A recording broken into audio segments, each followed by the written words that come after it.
Mahirap pong humanap ng signal. Sa totoo lang, sana hindi ako mangawit dahil nakataas po ang aking kamay dahil nandito po kami sa Borongan, Samar. So, ang cellphone ko kailangan hawak ko ng mataas dahil pag binaba ko, nawawala ang... Kanina pa po ako kumukonekta, hindi po makakonekta ng signal. Dito po sa Borongan, Samar ito at talagang ano, nung bumibiyahe kami, tumigil pa para makahanap lang ng signal. So, mga kapatid, hanggang bukas po kami dito sa One Witness mission dito, mga kapatid. Napakaganda po ng aking pahapyaw na pinapakinggan yung huli dun sa bahagi ng worship. Kaya lang napuputol po talaga kaya nawawala-wala. Sinusubukan ko pumasok ulit. Ngayon, napakinggan ko rin po yung kay Sister Liana, ano, yung bahagi ng kanyang sa reflection niya at yung kasama na ng kanyang personal testimony sa kanyang buhay. So, mga kapatid, sa atin napakahalaga po na tayo may empowerment at may anointing tayo sa kung saan tayo tinawag at hinirang ng ating Panginoon. Kahit simpleng may bahay ka lang, simpleng ama ng tahanan, leader ka man o lingkod sa simbahan, dapat sa ginagawa mo, nararamdaman mo yung anointing ni Lord dyan o anointed ka para gawin yan. Para sigurado mo talagang ah, punong-puno ng magagandang resulta. Amen? Malalaman mo na anointed ka dyan eh. Dahil nagbubunga po ito ng maganda, hindi lamang po dahil mahal natin ang Diyos at inaalay natin sa Panginoon, ngunit nakikinabang ang mga kapwa. Amen? Nakikinabang po ang ating mahal na kapatid kung tayo ay anointed sa mga gawain. Kung saan tayo hinirang ng Panginoon na ine-empower po natin niya tayo. Sabi nga, when God calls us, He will bless us, He will empower us, and He will anoint us. Amen? So, my topic for today is the empowerment of the anointed when our anointing leads people into experiencing the power of God. Perhaps na-experience nyo na po yung minsan, hindi nyo sasadya, napapunta kayo sa isang lugar na biglaan din naman ang pagkakaanyaya. Tapos, sa yung presensya, merong na-bless, merong na-inspire na minsan may sinabi ka. So, you are anointed to be at the right time, at the right place, at the right time. Ginamit ka ng Panginoon. Amen po? And the reason why needed na yung mga naglilingkod sa Diyos ay dapat anointed, much more, mas kailangan po. Dahil ang katotohanan, ang mga hinirang at tinawag ng Diyos sa kanyang banal na layunin ay may kapangyarihan. Amen po?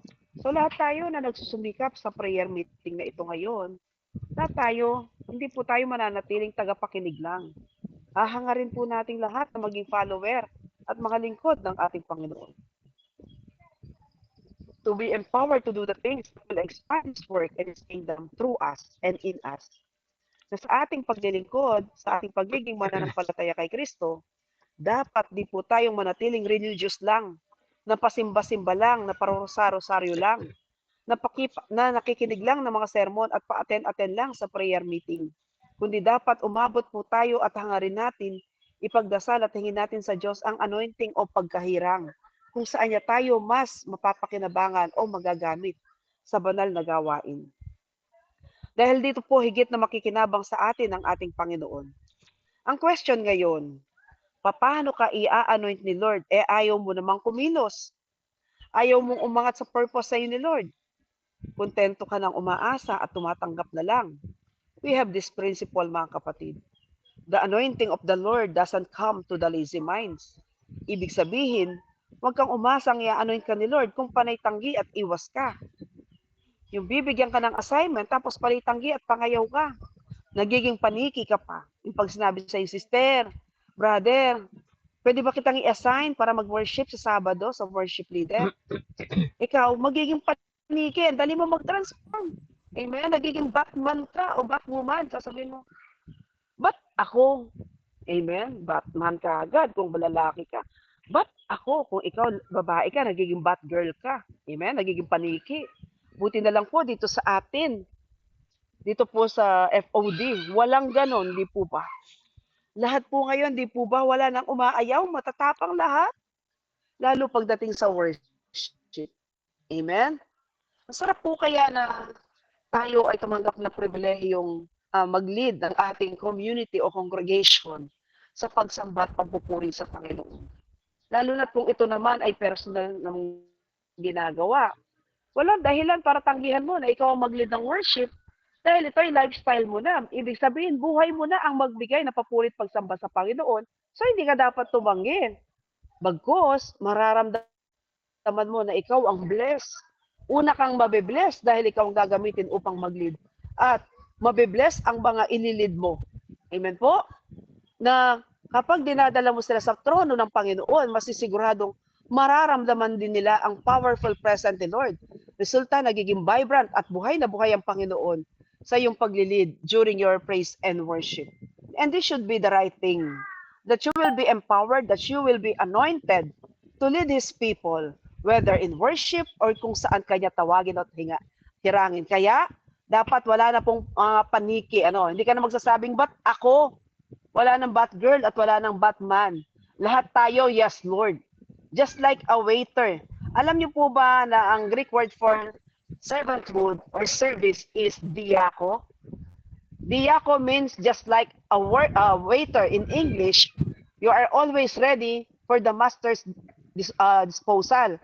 Na kapag ikaw ay tinawag, inutusan, lagi kang ready. Amen po? Naghihintay ka palagi kung ano ang ibibigay sa iyo na assignment o task. Amen po? Alam niyo mga kapatid, coincidentally, nasubukan po ang inyong lingkod nung last week lamang. Ito kung tutuusin, walang basta-basta po maglalakas ng loob na subukan ito. Lalo na po kasabihan na lalo pagka meron kang physical ailment o meron kang pinagdadaanan, kapag ikaw ay may mini-minister, whether in physical healing o kung ano pa mang ministry service, ay nahihigop mo ang mga negative. Pero ano pa bang hangarin mo, di ba? Jesus Himself, our Lord, is a wounded healer. So, ito po yung nangyari na halos 2 weeks ago. Napaka-fresh po sa akin. That's why I was inspired to create this talk. No, galing po kami sa gawain kasama po ang teams na Brother Ed together with his wife, si Sister Arlene. And dahil maaga po ang susunod po namin mission kinabukasan, doon na po ako natulog sa kanila kasi may kwarto po ako sa kanila, yung room ng aking inaanak na anak nila, yung nasa Ireland na anak nila, ay nasa akin po yung susi noon dahil binili niya sa akin, Ninang, kapag wala na po ako, dito po yung room ninyo.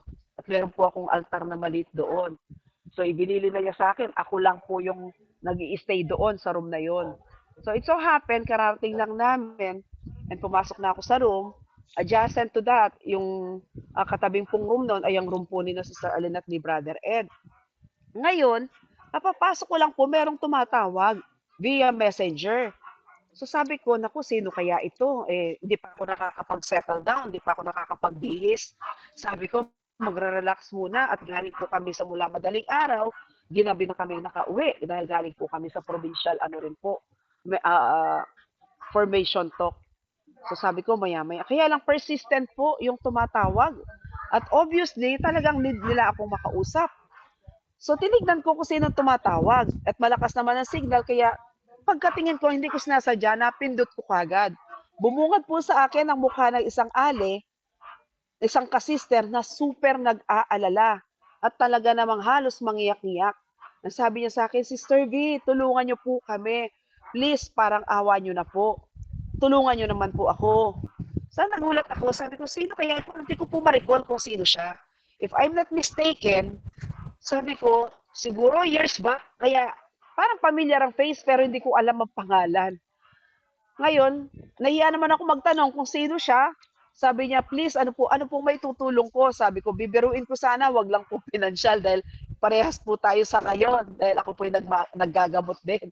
Pero hindi pa po ako natatapos magtanong, ay meron po siyang, inikot niya po ang kanyang camera, itinutok po niya sa isang mama na nakaupo.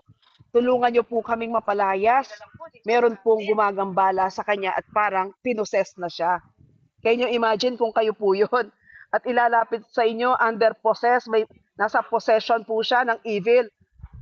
Kakagatin niyo po ba na kayo ang gagamiting medium o instrument?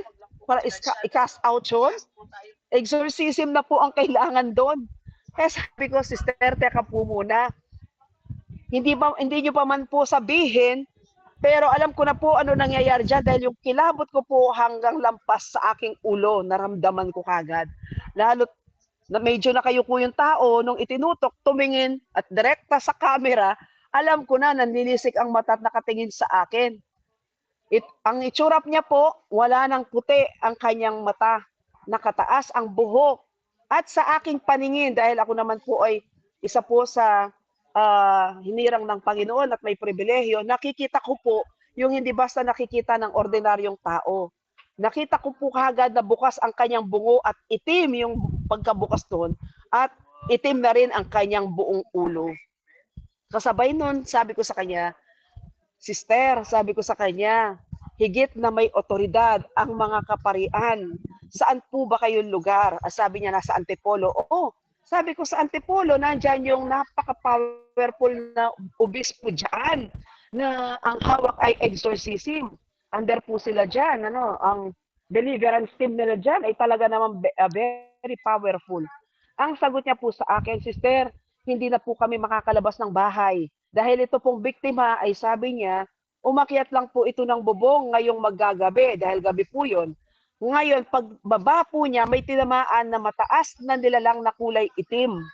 Nung pagkababa po niya, merong nakatumpok na 3 tumpok na mga bagay, pinagsisipapan niya. So, galit na galit. Ang nangyari po dito, sabi niya sa aming kuya, ay hinahatak po siya ng itim na kanyang tinamaan, papasok doon sa isang yungib na alam niyang hindi na dito sa mundo. Nagpupuwigas lang po siya, sumisigaw. Ngayon, nasa tapat po yan ng aming bahay, katabi po ng isang puno. Nakita po namin kung anong nangyayari. Yung nakikita niya, hindi namin nakikita, pero nakapumiglas po siya sa humahatak sa kanya. Papasok po dito sa bahay, pagkaupo niya po, dito sa kinaupuan niya, wala na po siya sa kanyang sarili. Iba na po ang boses na lumalabas, hindi na po yung kuya namin yan, sabi niya. Hindi po ganyan ang itsura ng kuya namin. Katunayan, kinuha po nila yung picture na nasa kwadro ng kuya nila. Gwapong lalaki, mistiso, pero itim as in literal na itim. At kulay itim din ang kanyang buong mata. At may bukas po sa kanyang bungo. Hindi po nila nakikita yung bukas. Pero ang nakikita lang nila, nagbago na nga ng anyo. Tinuturo daw po ng bago makaupo na merong nandito sa loob. Mataas na nilalang ng kulay itim. So sa ganong sitwasyon, ang sabi ko, ini-insist ko pa rin, sis, baka may pwedeng lumabas, tumawag ng pare. Sila po yung may authority sa mga ganyan. Mas meron pong otoridad. Sabi po, please, parang awa niyo na po. Kasi ang sabi niya, kayo po ang pinaisip sa amin ni Lord. Wala po kaming ibang naisip kundi ikaw. Sabi ko, kailan po ba tayo uling nagkatagpo? Saan niyo po ako nakilala? Ang sagot niya, diyan po sa may Antipolo, during the before pandemic, around 2016. Hallelujah, 10 years ago pa po yun, no, magbigay po kami sa kanila ng formation talk. And then, ako pa po ang naisip niyang tawagan.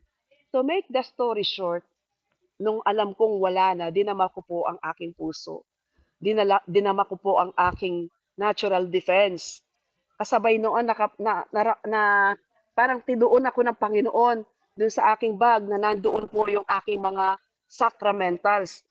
Suot ko pa rin po ang scapular ng ating mahal Our Lady of Guadalupe. At dahil galing pa nga rin kami sa mission, suot ko rin po yung aking Saint Benedict Cross. Ginawa ko po, nilabas ko mula sa aking bag, yung holy oil na padala ng isang kapatid galing ng Rome. At merong petal po yun galing sa Our Lady of Guadalupe. Na 7 milyon lang po sa buong mundo ang nagkaroon noon, yung holy oil niya, kaya at napabless pa rin po sa bishop dyan sa Rome. Ngayon, inilabas ko po pati yung rosaryo. Sabi ko sa mga kausap ko, ilan po kayong nasa bahay dyan? 5 po. Sabi niya, kami pong magkapatid, ang aming nanay at ang aming kuya. Sabi ko, meron ba kayong sacramentals dyan na pwede nyong hawakan? Pwede nyong mag-ready kayo ng cross as much as possible, wooden cross. Meron po ba kayo dyang mga rosaryo na available? The holy salt or the exorcise salt, kung mas maganda po, kung meron kayo niyan. Kung wala, pwede na rin po yung holy salt, yung napabindisyonan na. Kung meron kayong holy water, holy oil, banal na rosaryo, miraculous medal, o yung Saint Benedict, o kung ano man ang meron kayo na religious articles na alam natin, na gagamit natin as mga sacramentals na pwede nyong panghawakan. Sabi ko, suotan nyo po siya ng rosaryo, yung si kuya na under attack. So sabi ko, definitely may nagambala si kuya. At siya ang ating kailangang i-cast out mula sa kanya. Pero hindi ko po magagawa ito, lalo't malayo po ako at online po tayo. Ang pwede lang po natin gawin, you will be the tangible, the visible, and the audible na nandyan. Sa audible, ako po yon, pero by spirit, tangible din po. So mga kapatid, sabi ko, this is what you will do. Hihingin muna natin sa Panginoon ang authority, the same authority that He gave to His first disciple, at pati na rin sa kanyang mga hinirang na mga high-ranking na mga mananampalataya ng ating simbahan. Since hindi po available ang pag-ibig natin sa kuya, ang siyang magiging sandata natin, coupled with the Word of God, and of course, by the presence of our Lord. We are just an instrument and the Lord will overtake us. Overtake means ang Panginoon ang mangunguna. Tayo ay mga mouthpiece and the tangible objects ng ating gagawin ngayon. So sabi ko, brace yourself, tatagan nyo. Kukunin natin ang pangako ng ating Panginoon na sinasabi niyang all authority was given to you. So alam niya po yan, ang banal na espiritu ang ating magiging gabay. Sa mga oras na to, sabi ko, aangkinin din natin ang pangako sa Mateo 18:19-20. Tayo po'y magkakaisa, having this communal agreement and praying in agreement that kung saan may dalawa na nagkakasundo sa isang panalangin, diringgin niya ng amang nasa langit. Dahil kung saan may dalawa o higit na nagtitipo na doon ang Panginoon sa kalagitnaan. We will believe all together by faith na ang Panginoon ang siyang nandito sa atin at ang Panginoon din ang ating hihilingin na magpalaya sa ating kapatid na napoposes ngayon.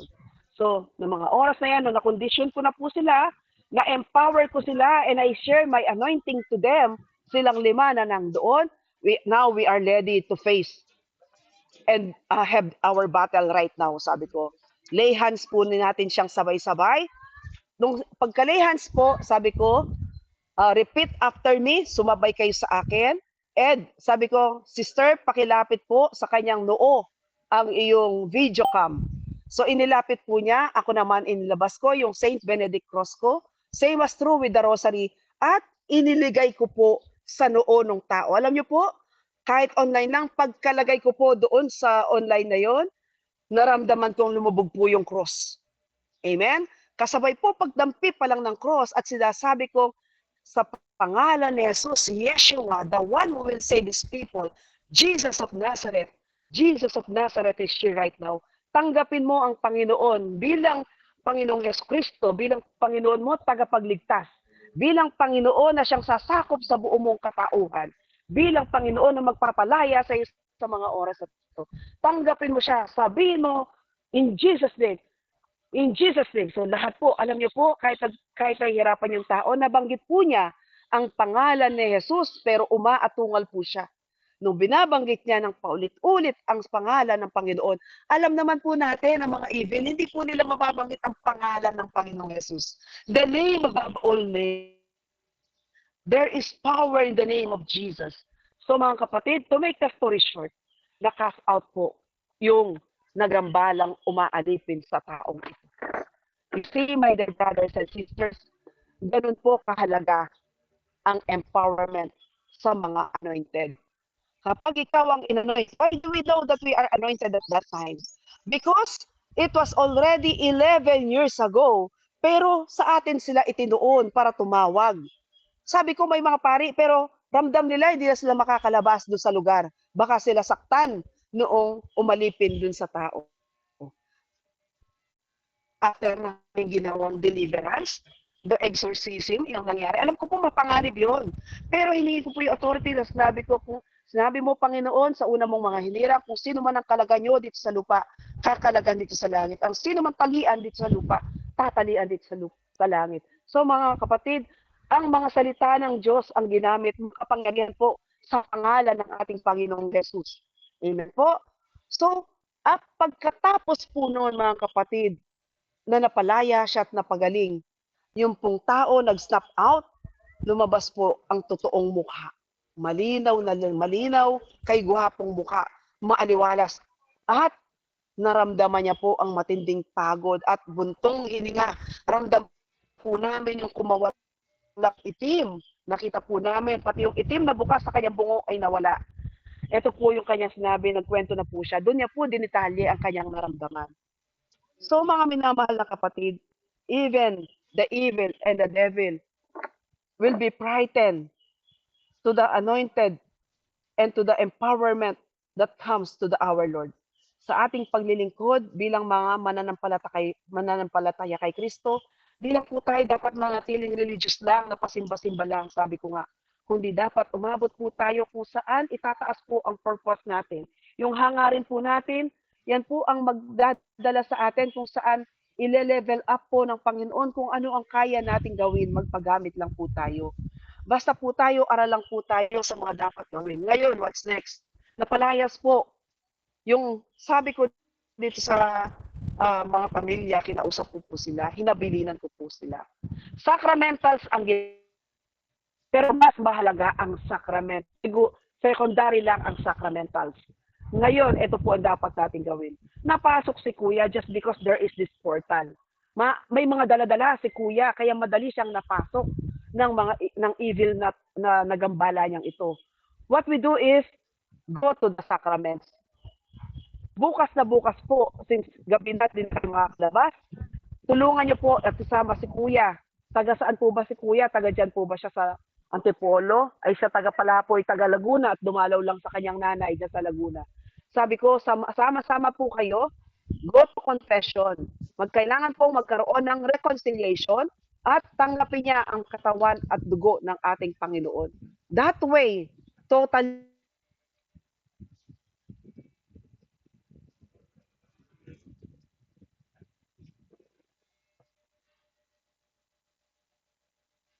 palakasin natin ang gawain ng Panginoon sa mga kaalaman na sapat. Hindi po pwede tayo magdunong-dunungan, ni magtapang-tapangan. Ako po nakaramdam po ako ng takot at pangamba nung makita ko. Pero nung matandaan ko kung paano, kahit paano may konti po tayong kaalaman sa deliverance, ang pag-ibig at pagkalinga sa kapwa, yun po ang umiral kesa isipin ko pa ang sarili ko. Inangkin ko that even the Holy Spirit, His word is the word of God. So sinabi ko, Lord, ang aking magiging sundang, ang aking magiging tabak ay ang iyong mga salita. Kaya ang ginamit ko po sa pagka-cast out ay ang mga salita rin ng Panginoon. Hindi po natin salita yun.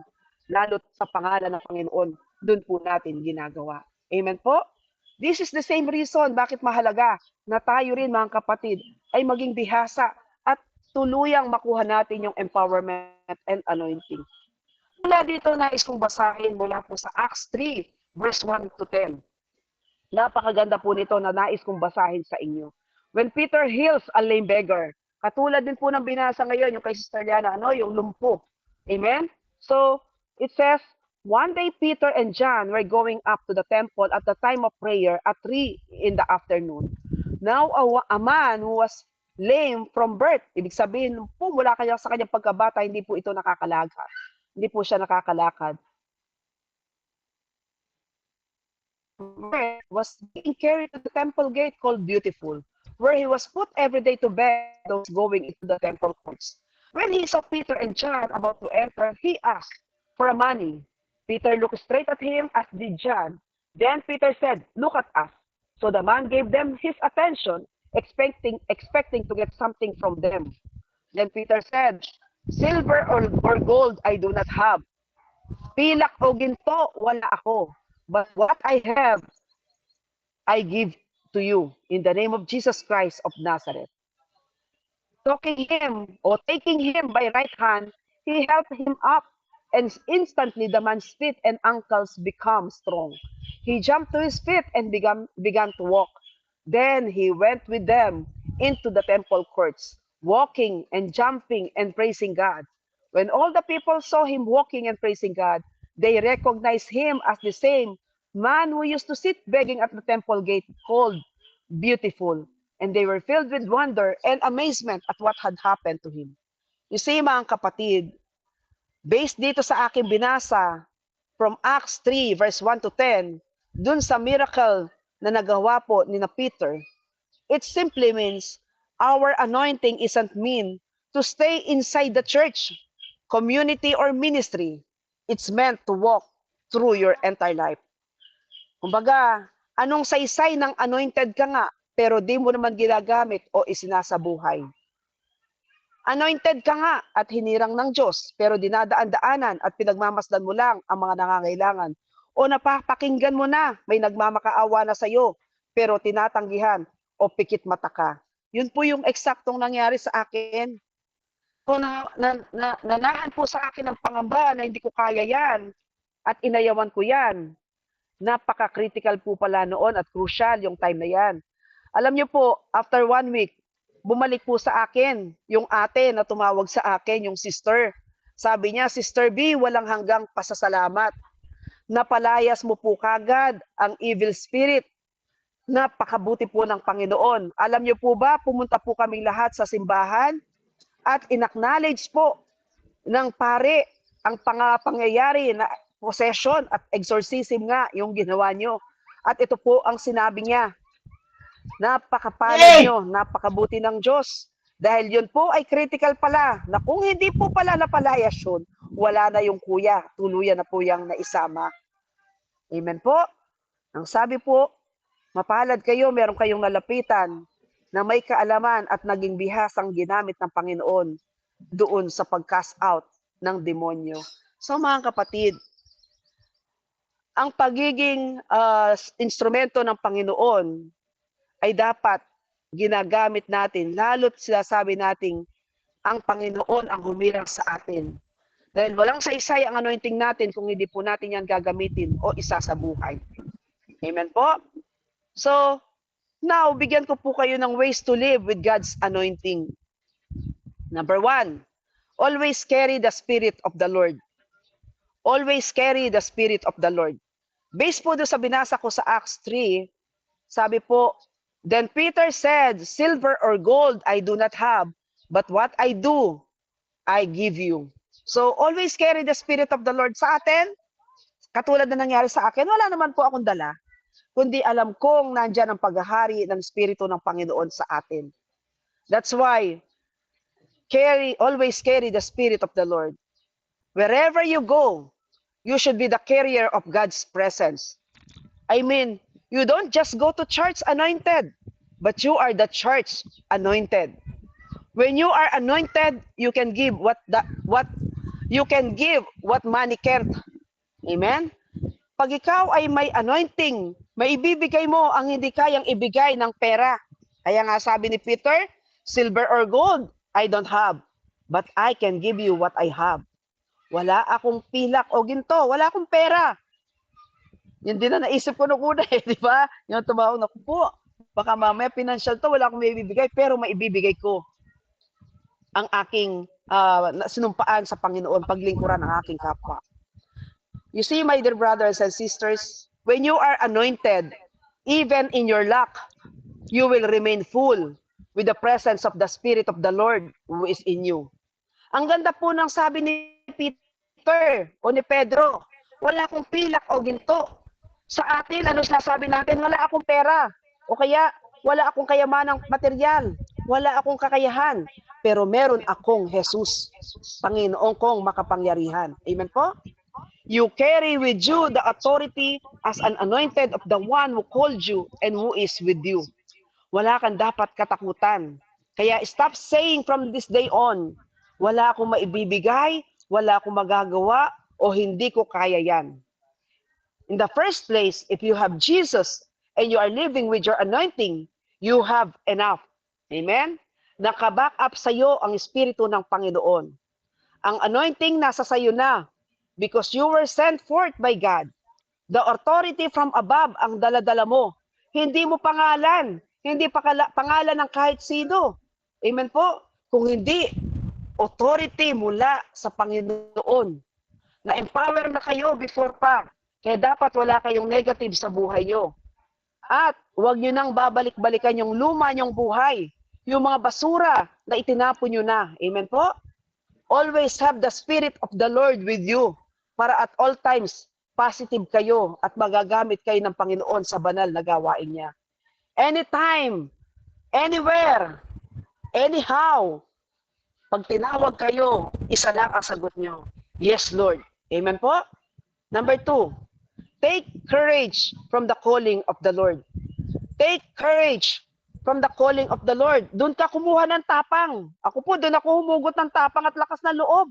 Sabi ko sarili ko, Lord, hindi mo po idudugtong sa akin tong kapatid na to.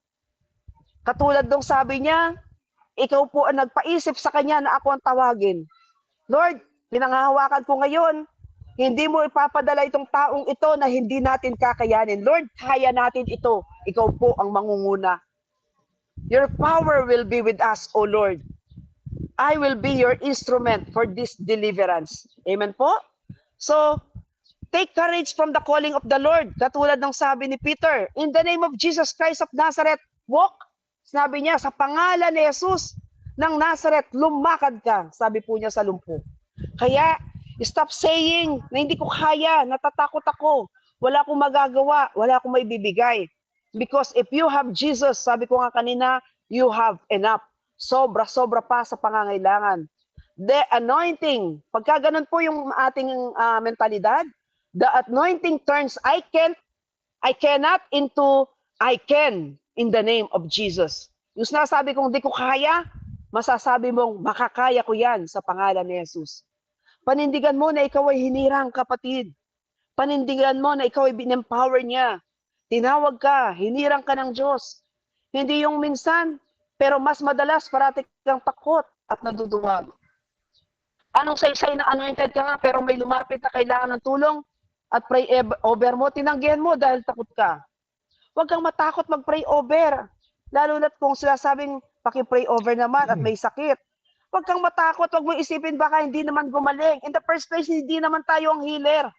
Instrumento lamang po tayo at ang Panginoon ang tagapagpagaling. Gamitin mo ang pananalig ng taong ito na lumapit sa iyo. Yung pananalig niya, yan ang dalhin mo sa Panginoon. Panginoon, nananalig itong taong ito na ikaw ang magpapagaling. Kaya ngayong oras na ito, kinukuha ko po ang kapangyarihan mo, ang pangako mo na kapag ka may nangangailangan ng pray over, go to the elders, pumunta sa mga hinirang ng Panginoon. Panginoon, heto ako, kinukuha ko yung kapangyarihan at ang pangako mo that you will be with us to perform miracles and wonders and even to heal the sick. Amen po? So yun po yun. You are called and anointed to bless, to minister.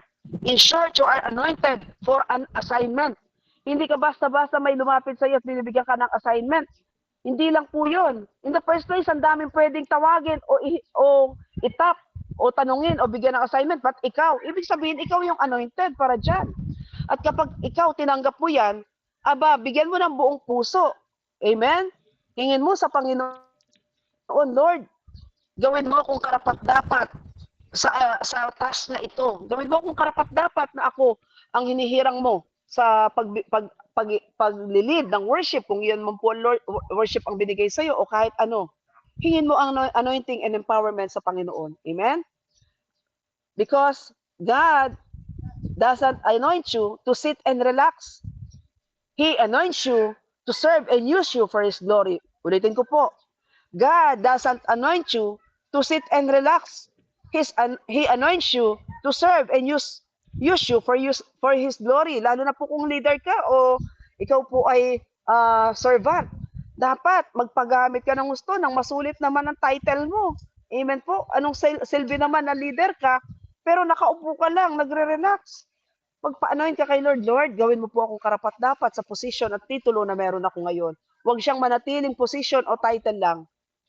Gawin mo po akong instrumental, gawin mo po akong pinagpala upang makapagpala rin ng iba. Amen po? So do not be afraid to perform miracles and healing. Be God's instrument in extending His goodness and powers. Declare healing in the name of Jesus Christ, our Lord. Sabi po sa Joshua 1 verse 9, kung tayo man po may pangangamba, have I not commanded you? Be strong and courageous. Do not be afraid, do not be discouraged, for the Lord your God will be with you wherever you go. Kung may agam-agam ka, kapatid, Sinabi yan ng Panginoon sa atin, ang kanyang assurance na hindi ka mag-iisa.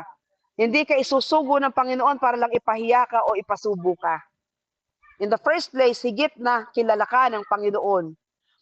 Kumbaga, mataas ang itinaya sa iyo ng Panginoon. Mataas ang kanyang kumpiyansa sa iyo. Amen? Kaya kapag isa pong powerful principle sa amin, kapag kami binibigyan ng atas na hindi pa po kami, ngayon pa lang namin gagawin yon, hindi po kami natatakot. Bagkus na-challenge po kami, we take it as challenge, holy challenge. Ang sabi namin, God will be miraculous in our mission.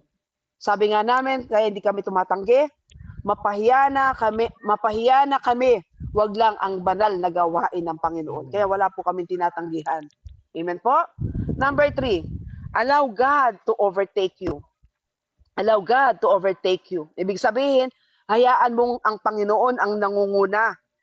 Amen? Kumbaga, siya yung frontliner. Kami po, bilang mga preacher, mga lay preacher, speaker, lalo na kung salita ng Diyos ang aming pinapahayag, isa pong prayer namin to, overtake us, O Lord. Sa amin po, at least sa team, ginagamit po namin to. Bago po kami humarap sa kahit anong gampanin, overtake us, O Lord. Why? Because on our own strength, we can do nothing. Sa ating sariling kakayahan, abilidad, wala po tayong kakayanan. That's why we never act on our own. Always asking God to lead our ways and go ahead. Anyway, God knew you before He called you and anointed you. Kilalang kilala ka ng Diyos. Lahat po ng mga disipulo, kung titignan mo, hindi po yan mga perpektong tao. Puro sablay pa nga, di ba? Tignan nyo naman po si Peter, 3 beses niyang tinatwa ang Panginoon. So, pero ang grasya at ang habag ng Panginoon ay hindi po nagmamaliw, hindi nababawasan. From ordinary, He will turn you into anointed. From ordinary to anointed. And God picks the available before He picks the able. Ulitin ko po. Kung minamaliit mo sa sarili mo at ang kakayahan mo, remember this. God picks the available before He picks the able. Anong sa-isay na ang galing-galing mo nga? Wala ka namang panahon at attention sa pinapagwasay ng Panginoon. Tutulog-tulog, tatamad-tamad, at madalas, yung talagang intentional na umaayaw. Amen po? So mga kapatid, kaya lagi niyong sasabihin, kung may banal kayong gawain, overtake me, O God. Huwag kayong makukumpiyansa na pansarili niyo, kahit na po nag-review kayo, o kahit na pinractice niyo pa yan, kaya worship mo yan, huwag yung confidence niyo lang ang inyong panghawakan. Pray, overtake me, O God, bago kayo mag-umpisa. Lagi niyong hayaang mauna sa iyo si Lord. Huwag kang magmamagaling. Unang-una, hindi tungkol sa iyo o hindi tungkol sa atin ito. Ito'y tungkol lang kay Lord. Kaya huwag po nating pangungunahan si Lord. Pag magmi-mission, i-declare mo, overtake me, O Lord. Pangunahan mo ako, Panginoon. Para hindi tayo maligaw at maiwasang magkamali o maligaw or yung lalaki ang ating ulo. Kasi kapag alam nating overtake me, O God, lalo't pag maganda ang naging resulta, lahat bumabate, alam mong hindi ikaw yan. You give back all the glory to God. And what you did is for the glory of God. Wala kang aangkinin tungkol sa iyo, kaya hindi lalaki ang ulo mo. Hindi ka magiging proud. Amen po? Amen. So, in John 14 verse 6, kaya alam nating dapat ang Panginoon ang mag-overtake sa atin. Sabi niya, I am the way, the truth, and the life. Jesus said, no one comes to the Father except through me. Instrumento lang po tayo palagi, mga kapatid. Amen? So, pang-apat, claim your victory. Ang ginawa ni Peter dun sa lumpo, he take him by the hand and he helped him up. The anointing is not just in words, it's action plus faith. Hindi lang sinabi ni Peter, tumayo ka. Bagkus, confident siya at buo ang pananalig niya nang hinawakan niya ang lalaking lumpo. Mula pa ng kanyang pagsilang. Amen? Lumpo yan mula sa kanyang pagsilang at napaka-imposible sa kakayahan natin na mapagalingan at mapalakad. Pero, hindi lang salita ang ginamit ni Peter. Diba? In Jesus' name, walk, sabi niya, no? At hinawakan niya yan sa kamay. Ginamit niya ang kanyang pananalig na yan ay lalakad na. Amen? Can you imagine that? Hallelujah! Mula pagkasilang, lumpo, pero napalakad niya. Buong tapang at attitude ng tagumpay at victorious ang dapat na meron tayo, katulad ni na Peter. Faith without works is dead, and anointing without living with it is just a noise. Amen po? Sometimes people around us don't need a sermon. They need a helping hand. Hindi pwedeng salita lang ng salita, pero pag hiningi nila yan sa mapatunayan mo sa gawa ay wala. Scripture says, we are victorious. God is with us and we are conquerors. We are more than conquerors, having God with us. Amen? Kaya nga, if God is with us, who can be against us? Kahit ang demonyo, hindi po mananaig sa atin kapag alam nating nasa atin ang Panginoon. Pag anointed ka, dapat victorious ka at mamuhay ka ng buhay na isang tinawag at tinirang ng Diyos. Anointed ka eh.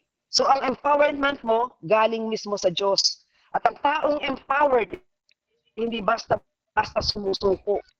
Kang wagi, hindi ka isang talunan dahil alam mong hinirang ka, i-declare mo palagi, I am victorious. Palabasin mo sa labi mo yan. Amen? Sabi nga po sa Romans 8 verse 37, in all these things, we are more than conquerors through Him who loved us. Amen po? At panghuli, make worship your lifestyle. Sabi nga po, ang resulta sa verse 8, nangyari doon sa paggaling, he went walking and leaping and praising God. May kanta nito, no? Walking and leaping and praising God. Walking and leaping and praising God. In the name of Jesus Christ of Nazareth, rise up and walk. Amen? Napakaganda po niyan. The anointing will lead to praise and worship. Sino namang hindi mapapasamba? Sino man hindi makakapagpuri? Mapapasayaw, mapapatalon, mapapataas ng kamay kung ikaw mismo lumpo mula pagkapanganak tapos napalakad ka. The anointing will lead to praise and worship, praise and worshiping God for the rest of your life. And the goal and result of our anointing is not a miracle. It's a worshiper glorifying and praising God. Ganda po, no? Litin ko po. The goal and result of our anointing is not a miracle. It's a worshiper glorifying and praising God. Yung dahil sa ginawa natin, na nakita nila ang galaw ng Panginoon sa buhay natin, na ginawa tayong instrumento, dadami ang mga worshiper. Amen po? A life offered to give praise and glory to God. And anyone who experience the powerful presence of God will lead them into giving their entire being into praising and worshiping God. That's why he went walking and leaping and praising God. Yan po ang nangyari sa lumpo. Amen po? Sa Psalm 103 verse 1, ang sabi, bless the Lord, O my soul, and all that is within me, bless His holy name. Yan po ang ginawa ng lumpong ito. Hindi lang basta-basta gumaling siya. Pumasok siya sa templo na hindi niya dati napupuntahan. Kung mababasa nyo po, babalikan nyo yung binasak ko na nakaraan, yan po yung ebanghelyo yung gospel reading. Nasa labas lang po yan ng templo na mamalimos. Pero nung gumaling siya, hindi lang basta-basta gumaling yung lumpo. Pumasok siya sa templo na dati hindi niya napupuntahan. From begging outside to praising inside. That's why true anointing doesn't make you famous. It makes God, our anointer, famous through your services. Amen po? Sa aking pagtatapos, in my conclusion, anointed people don't just live, walk. Amen? Anointed people don't just live and walk past pain. Instead, they fix their eyes on it. Sa dami ng mga tao sa templo, mga kapatid, si Peter at John lang ang tumigil. Bakit? Nakafix po sila kung saan sila nais gamitin ng Panginoon. Nakapokus sila sa nais ipagawa at kalooban sa kanila ni Lord. Kalooban ng Panginoon na tingnan nila yung kapatid na nangangailangan. Kapag naramdaman mo ang puso mo, kapatid, may panawagan ng pagdamay, pagtulong. Huwag mong ipagkakait. Anyway, hindi mo napansin, hindi mo narinig ang mga bagay na yon kung hindi ka ina-anoint ng Panginoon. Huwag kang maging bingi, huwag kang maging bulag, huwag kang maging pipi sa lahat ng mga pangangailangan. ng mga kapwa mo. Amen po?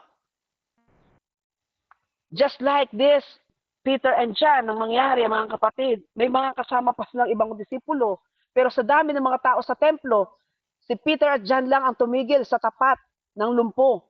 Kasi nakapokus sila at nais paggawa at kalooban ng Diyos sa kanila na pakinggan itong namamalimos na ito. Hindi nila binigyan ito ng salapi.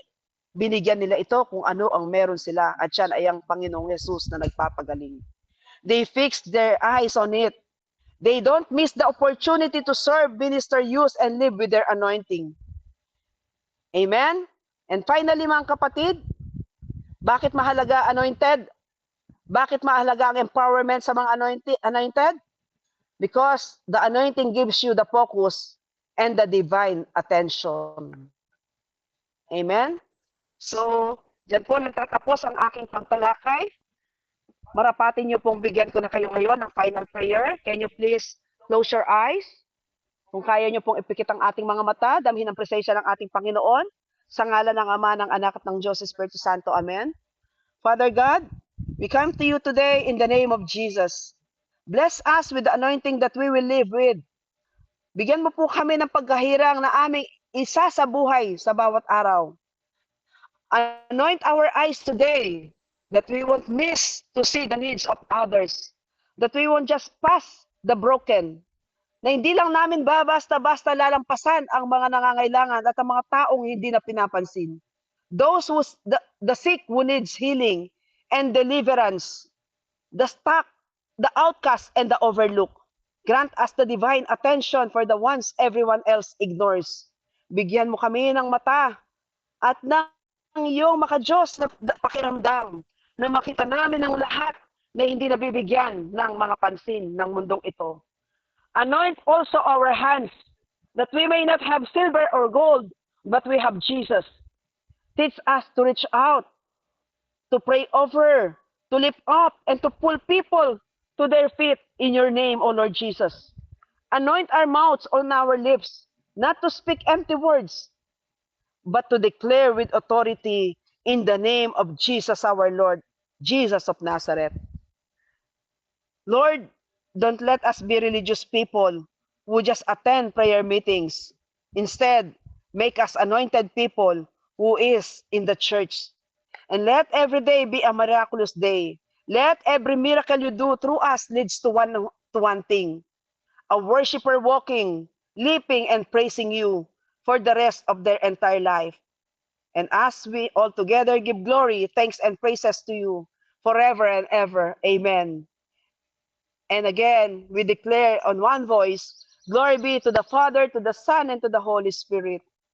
As it was in the beginning. As it was in the beginning. So as the beginning is now, never shall be world without end. Amen. So mapagpalang araw po sa ating lahat. May the Lord bless you all with the empowerment and anointed to be used on your everyday life and most especially in your ministry life.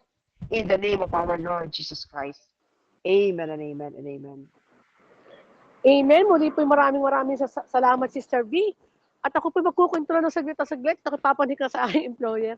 Alam niyo, Sister V, noong 2 weeks ago, ako po may dinalaw na classmate ko nung high school, dahil siya po inopera sa breast.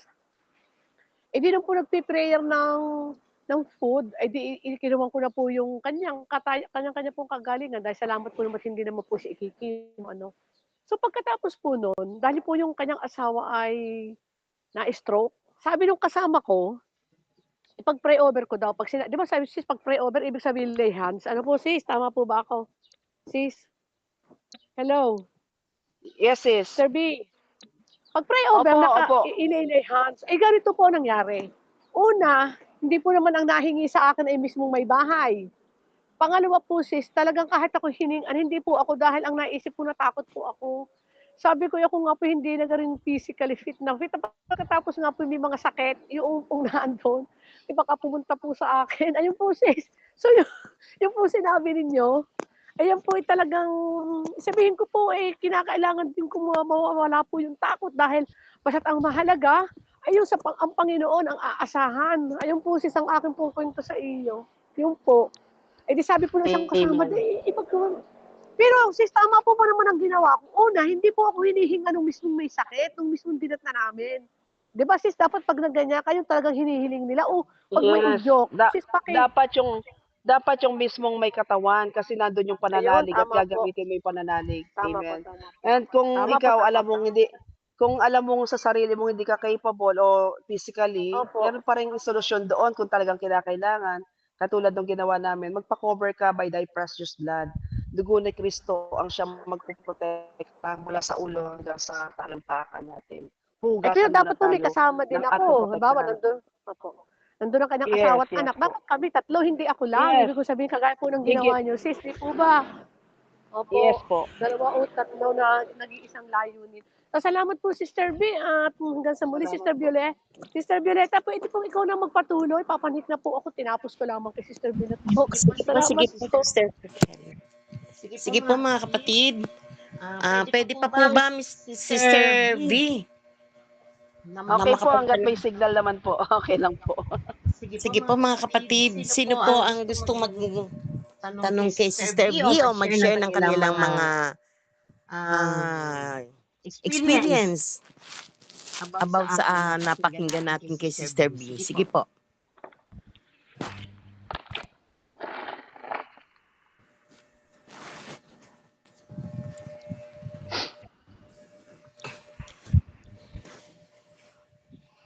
Hello po. Ako na lang po muna, Sister V. Yes po, Sister Bill. Alam niyo po hanggang ngayon medyo naguguluhan pa rin sa pagkamatay ng anak ko. Ano po? Guys, Kailan po namatay, Sister Bill? nung 2021 po. Pero Ito lang po? 2021 po, pero naguguluhan po ako dahil hindi ko po maintindihan kung talaga po bang itong namatay sa sakit o may sumanig sa kanya o whatever po. Kasi po malakas po kasi ang katawan niya, wala kaming alam na diabetic po siya. Kasi sabi po ng doktor, diabetic daw po siya. Yun lang po namin siya nalaman ng diabetic. Tapos nagkaroon po ng neuropathy. Pero yung mga time po ng lumipas na araw, galing po yan ng Antique, meron pong nilalakad na lupa para po dun sa papa niya sa mga magkakapatid. Ano po? Ay, pag uwi naman, okay naman po. Kaya lang, yung po bang nagkaroon siya nung lumalaki yung paa, parang namamagaho. Pero nung time po nun, habang nagpapagamot kami sa kanya dahil hindi po siya makalakad, pag isinasama ko, choir po kasi siya ng Santa Rita. Kasama ko po siya, ano po. Pag nandun na po sa simbahan at time na po ng homily, parang kumikirot po yung paa niya, yung binti niya.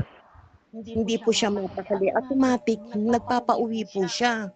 Ganun po ang nangyayari.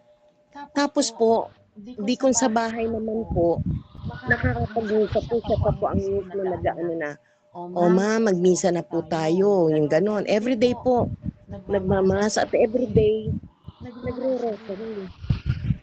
Pero marami po kasi mga kahit po taong simbahan noon, yung mga kasama ko sa simbahan, sila po mismo ang tumatawag ng mga faith healer. No, pinapupunta po dun sa bahay. Tapos sinasabi po, meron daw pong karga, ang anak ko meron daw pong sumasalbahe, ganun. Ngayon po, nung before po siya namatay, magkakasama po kami, nandun po siya nakahiga sa, ano na po, isa baba, hindi na po siya makaakyat ng second floor. Tapos po, bali po, nagro-rosary kami ng time na yun, katabi ko po siya. Tapos maya-maya po, nawala na po siya. Sabi po nung may kausap po yung pinsan niya. Sabi nung nung manggagamot nung pinsan niya, ay kinuha na ika yan. Sabi ganun. Kaya naguguluhan po ako. Yung sinasaniban po ba siya pa mag-encourage na magbisa tayo, mag-rosary. Kaya naguguluhan po ako. Nakakatanggap po ba siya ng ano, nakatanggap naman siya ng general absolution o kung ano pa man Ay, before hindi siya po siya namatay? receive ng Holy Communion dahil po nung time na yun, pagdating nga po ng homily, sumasakit po yung paa niya. Hindi na po siya mapakali, kaya nagpapauwi po para itaas yung paa niya. Tapos yung Sayang pari po naman ano. po, Mhm. Mhm. yung pari naman po, hindi naman po nag-a-accept ng, ang tawag nito, ng yung paghihingi ng ano, confession. Opo. Tapos pinalilihan ko din po dun sa pare. Ayaw din po nung pare. Kasi bawal daw Hallelujah. po. Dahil nga daw po may, ano, may COVID nung time na yun. COVID time. COVID-19 po yun, opo. Kaya hindi ko po malaman kung ano po ba ang talagang naging sanhi ng Ah, pagkamatay niya. napaka napakasakit pakinggan po niyan ano na dahil sa COVID hindi po na-lay hands o hindi man lang ano. Kasi contrary to that, yung magulang po ni Sister Arlene, asawa po ni Brother Ed, during the COVID time, doon po naratay. Pero alam niyo po yung pare, ilang beses pumupunta doon. Nagbigay ng general absolution, nakapag-communion pa po yung matanda. Kaya lumisan siya na masaya. During, kasagsagan po yan ng COVID. Kaya nakakalungkot na marinig na ganyan ang nangyari dyan sa inyo. Na hindi malay hands, tapos hindi man lang mabigyan. Ang laking bagay po sana. Ako, marami pong hiwaga dito sa mundong ito na hindi po may papaliwanag ng siyensya. Ang pananalig natin mismo ang makakapagsabi kung minsan kung anong paniniwalaan natin. Pero isa lang, walang hihigit sa kapangyarihan ng Panginoon na hindi man natin maibalik pero napakaganda po sana kung ang senaryong nangyari bukod dun sa nagamit nga yung mga authority ng simbahan na nakatanggap siya ng general absolution, nakapagmisa, nakakumpleto siya, lalo na po yung sacraments, natanggap niya yung katawan at dugo ng ating Panginoon na pagharian. Kasi sa isang banda talaga, iisipin mo, ah, hindi ano eh, kung ang pananalig at nandiyan yung Espiritu ng Panginoon, hindi siya maligalig. Ang laging gusto ng Espiritu, kaisa, hindi pwede ang Espiritu pala, labanan ba niya sarili niya? Hindi eh. Walang ligalig, hindi yan magpapauwi. Tatapusin niya ang banal na misa, no? At tatanggapin niya rin ang katawan at dugo ng ating Panginoon during the communion. Diba? That is the time na yung reconciliation nangyayari during that sacrament. Yung power ng Holy Eucharist sa tatanggapin. Not only the word, ano? Kasi kahit sino pwede magbigay ng word eh. Gaya ng ginagawa namin. Pero yung kapangyarihang binigay, sabi nga, upon the apostolic succession, doon lang kami nakakaganap yung ganito. Pero napakaganda po sana kung nagamit. Ngayon yung tanong doon sa kalituhan, wala naman na po tayong magagawa. We can only just pray for him, ano, yung kanyang peace at yung kanyang kaluluwa, yung kanyang espiritu na talaga namang ang ang katawan matutulak o makukuha kahit yung kaluluwa. Pero yung espiritu natin sa Panginoon at Panginoon, nagbabalik yan. Huwag po kayong mag-alala on that. No, yung espiritu natin, isa, pag-aari yan ng Panginoon. Nung binigyan niya tayo ng hininga, then comes the spirit. And pag tayo nalagutan din ng hininga, I do believe hindi naman yan para i-capture nung ano. Bagamat, andyan nga po yung kapangyarihan ng ano, tayo naniniwala pa rin tayo sa kapangyarihan ng ating mga intercession, mga dasal. Amen po. So, yun nga lang, nakakaano lang mo yung parte na napagkaitan. Pero hindi naman po natin tatawaran po o mamalisyahan yung pangyayaring hindi siya nalihan. Maari pong nandyan lang din po na utos din naman ng simbahan na wala nga po yung hawak kamay noon, di po ba? Tapos talaga namang social distancing hanggang sa nagmisa na lang sa online. Pero meron pa rin po kasi mangilan-ngilan katulad ng pari dito sa amin, yung si Father Johnson nga na talagang hindi naman po kumbaga, yung baka sabihin naman kasi ano, kasi kayo kilala kayo ng pare. Hindi po kami kilala ng pare. Doon pa lang nakilala yung pare nung tinawag. At nag ano po siya, talagang nagbigay po siya ng banal na oras. Dinala niya po yung ano, yung mismong Eucharistia, dito sa kailangan tumanggap. Bata pa po yung pumuntang pare, hindi ko lang po alam kung yung pare na tumanggi sa inyo ay matanda, ano, na yung ngayon po kasi mga talagang ano, mga vibrant, yung mga pare nating karamihan ngayon. Talagang matatapang at walang ano yan, walang inuurungan. Amen po, Sister Violet. Kasi po, kinausap ko yung pare. Sabi ko, sa loob ko po, hindi ako tatanggihan dahil nagsiserve ako mismo dun sa parokya. Pero na-disappoint po ako dun sa sinabi niya na, hanap ka na lang ng iba, hindi ako pwede. Parang ganun. After po, Masakit siya, masakit. Masakit after po na, siya po nagka-COVID, nag-50-50 po yes. siya. Glory to God. Hallelujah to that. Alam niyo po, glory to God. Ano? Alam niyo po, Sister Bioli, Yes during the pandemic, nagmi-minister pa rin kami. Alam niyo po, sino kasama namin? Si Father Robert Reyes, the running priest. It happens na yun po yung 500 years ng ating ano na mag-aanos dapat ng cross. Bakit kami nagmi-meeting? Ano pa yun? Ano, closed door meeting doon sa kanyang parokya, doon sa opisina, ginagamit po namin yun. Closed door, ni hindi po nagmamas si Father. Kaya kami rin nahiya, hindi rin kami nagmamas. Hindi nakamas, nagmi-meeting kami. Ngayon, ilan po kami, ang pinaplano noon, maglalagay ng cross sa mga historical na mga simbahan, Barasowin, kasama yan, yung mga ganon, yung mga katedral, lalagyan, 500 cross po ang itatanim. During the pandemic po yan, ganon katapang si Father Robert. Lahat kami nandoon, naghahawak-hawak kamay, kumakanta, nag-worship kami. And then, hindi po namin natapos yung ano, na, naging mangilan-ngilan lang na ano kasi tinamaan po siya ng COVID. Pero alam niyo, wala pong pagsisisi. Not a single regret na nagsisi siya dahil eto open yung palang isang kasama namin ay meron, hindi naman niya alam. So, nahawaan. Alam niyo po lahat kami nagka-COVID. Yung deadly, yung unang COVID yun. Pero wala po kaming regret kasi we've done our very, very best in every part.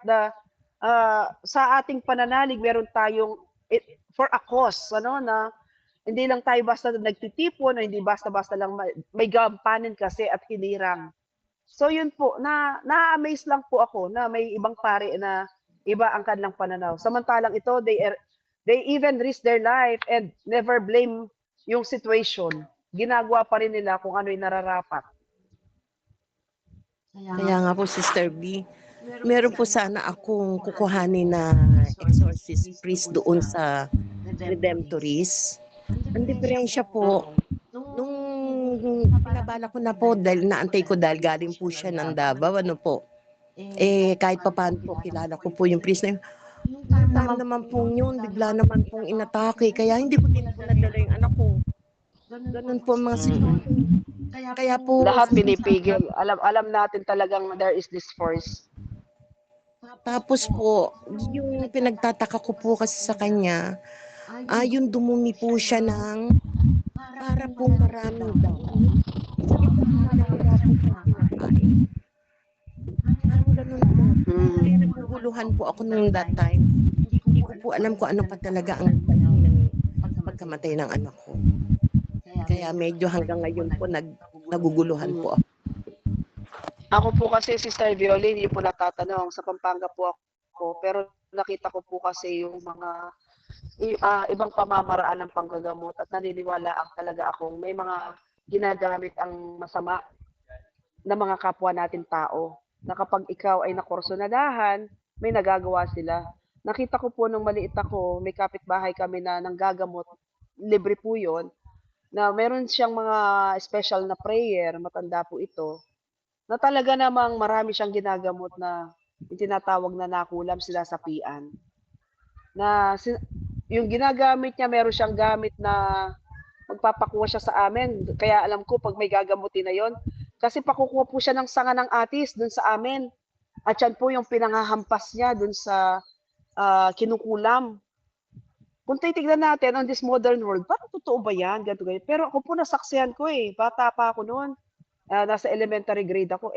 Lingkod na po ako, Children of Mary Immaculate po ako noon Talagang hampas siya ng hampas dun sa babae po yon. namamaga po siya, may edema siya buong katawan, maganda po yung babae ng mistisahin. Parang may binasted po siya, may pinatrabaho daw po, yung babae dahil hindi matanggap na parang sabi ay naperahan o ano, gumante. So yung magandang babae pinalobo ng 1 linggo lang. So pag pinapa-check up, wala silang makita.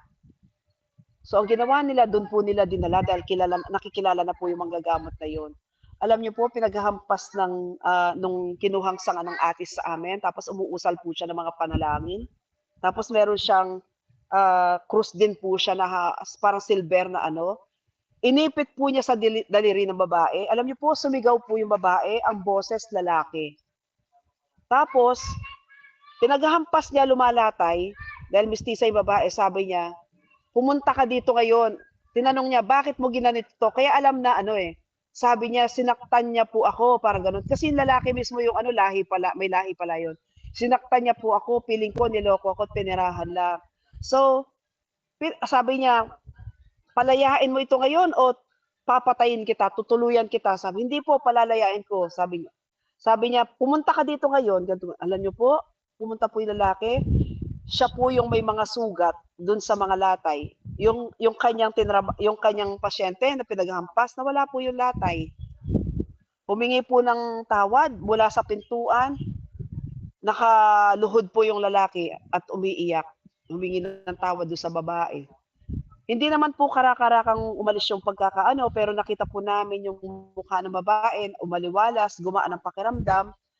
Tapos, balitaan mo ko, sabi niya, ganito, ganyan. 1 week po, binalita naman, bumalik po yung babae doon. Bumalik na po yung dating kagandahan, pati yung shape ng katawan. So, meron pong hindi mapaliwanag na kung hindi mo masasaksihan, hindi mo mapapaliwanag. Pero alam po natin na noon pa man may pagtutunggali na ng ang kabutihan ng Panginoon laban dun sa nagcha-challenge sa kanyang kapangyarihan. So yun po, kaya nga po tayo, nagpapacover po tayo sa kabanal-banalang dugo ng ating Panginoon na kahit saan po tayo pumunta, lalo't hindi natin sigurado ang lugar, may dala-dala po tayo sa ating sarili na alam natin na tayo ay protected. Amen po, mga kapatid? Yes Lalo po. na, lalo po nating iano sa atin. Ako po, meron lang po akong isa na sarili ko, tinuro ko rin kina Brother Ed. Whenever you go to a place which you are unfamiliar, unang-una dapat, may pagbati kayo, we came in peace. Lagi ko po sinasabi sa lugar, we came in peace in Christ Jesus. So, laging may ganon. Tapos, lagi po akong merong holy salt sa aking bulsa. Hindi po ako nawawala niyan, pati po yung holy oil ko, rosary, lagi po nasa akin. Lagi po ako may suot na scapular. Lagi po ako may mga suot niyan. Tapos, ang tinuturo ko lagi, the law of respect. When we say the law of respect, may mga nilalang na hindi natin nakikita, lalo na yung mga hindi bukas ang may sinasabing yung divine instinct.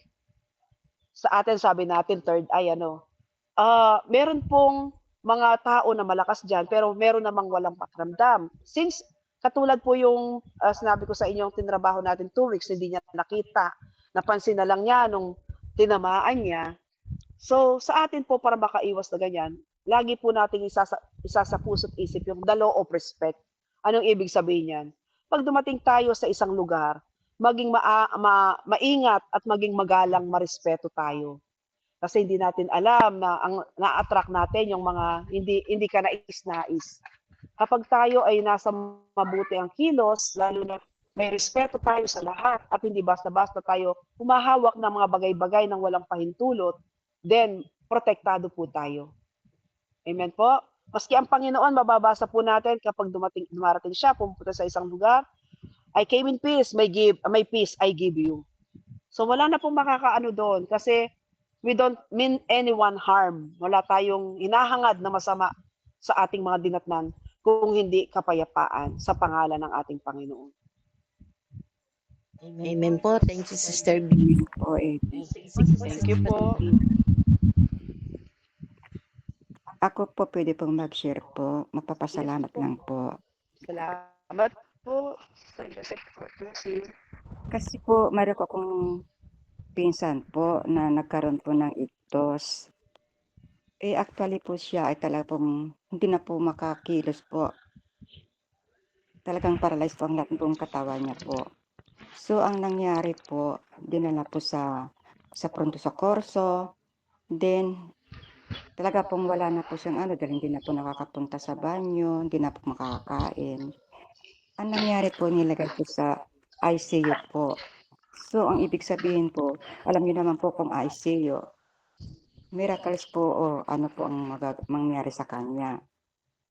So, ganun po, nag-ano namang mga pinsan ko, tumawag sa mga kamag-anak namin, kung ano ang gagawin namin, kung ano mga plano namin po.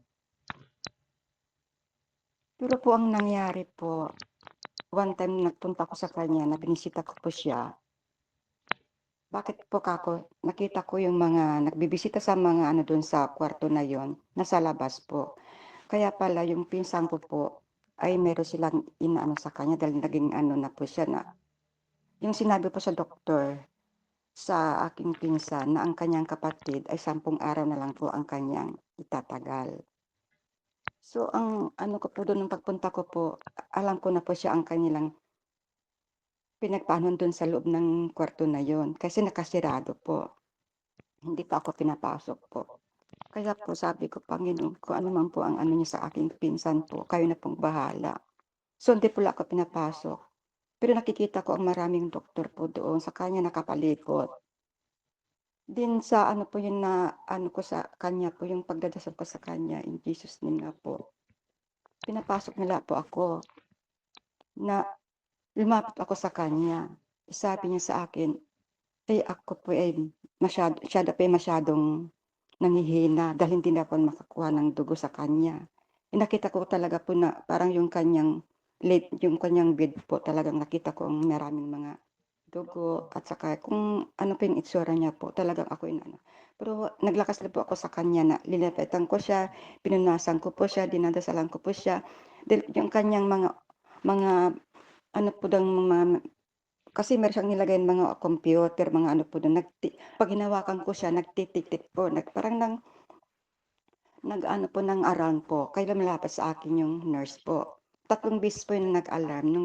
Nung tinutukuan ko yung pinsan ko po, hinawakan ko yung mga kamay niya, yung noo niya. Parang nililinis ko ba yung mga ginawa sa kanya. Kaya sabi sa akin, wag mo muna siya ng lapitan. Sabi sa akin, na wag mo siya nang mahawakan. Pero ang sabi ko lang sa kanya, sa pinsan ko po, dahil nakita ko po siya, sabi ko, ito'y ilalagay ko sa iyo ang rosaryo, na parang Jubilee Rosaryo po. Inalagay ko sa kanyang kamay po. At saka sabi ko, mayroon po ditong Lourdes. Ito ay magdasal ka, magpasalamat ka. Sabi ko sa kanya, wag mong kakalimutan na mayroong Panginoon. Ayan po ang binigay ko sa kanya. Tapos sabi ko, matulog ka na, magpahinga ka na at alam ko ikay pagod na. Yun lang po ang sinabi ko sa kanya. At huwag mong kalimutan ang magdasal, magpasalamat sa kanya. Kasi Panginoon, sabi ko, 3 araw po, 5 araw na po yatang tumawag sa akin ng pinsan niya na lumabas na ba siya sa ICU. Naging normal na po ang kanyang kalagayan. Nung binisita namin po, siya po ay nakaupo na po siya. Talagang malakas na po, nakakaano na po siya ng mga kamay niya, naihahawak niya po ang mga pagkain niya po. Kaya talaga pong walang imposible sa Panginoon po talaga. Yung sinabi niyo na po na kung mayroon kayong ilang mga kasama na mag-prayer sa kanya, yung mga kapatid, yung mga pinsan ko po na talaga pong nag-alala sa kanya, yung sabi na 10 araw na pagkawala niya po, talaga ang Panginoon po nakikinig sa atin po, basta tayo manalangin sa kanya, nanalig sa kanya. Ngayon po, yung kapatid niya sa akin, na siya po ngayon ay nakakalakad na mag-isa, nakapunta na sa banyo. Pagkatapos po ng linggo na yun po, nagpunta sa simba, nagpasalamat po. Kaya ako po nagpupura sa Panginoon, sabi niya. Araw-araw po, halos araw po ngayon, nagpupunta na po sa simbahan na nagsisimba po. Kaya talaga akong pasid sa Panginoon. Tama po yung sinabi niyo po, Sister V, na ang Panginoon makapangyarihan sa lahat po. Walang imposible po. Maraming salamat po. Yun lang po. God bless us all po. Glory to God po. Amen. Glory to God. Maraming salamat po sa sharing, Sister Josepina. Amen po. Meron pa po ba mga kapatid?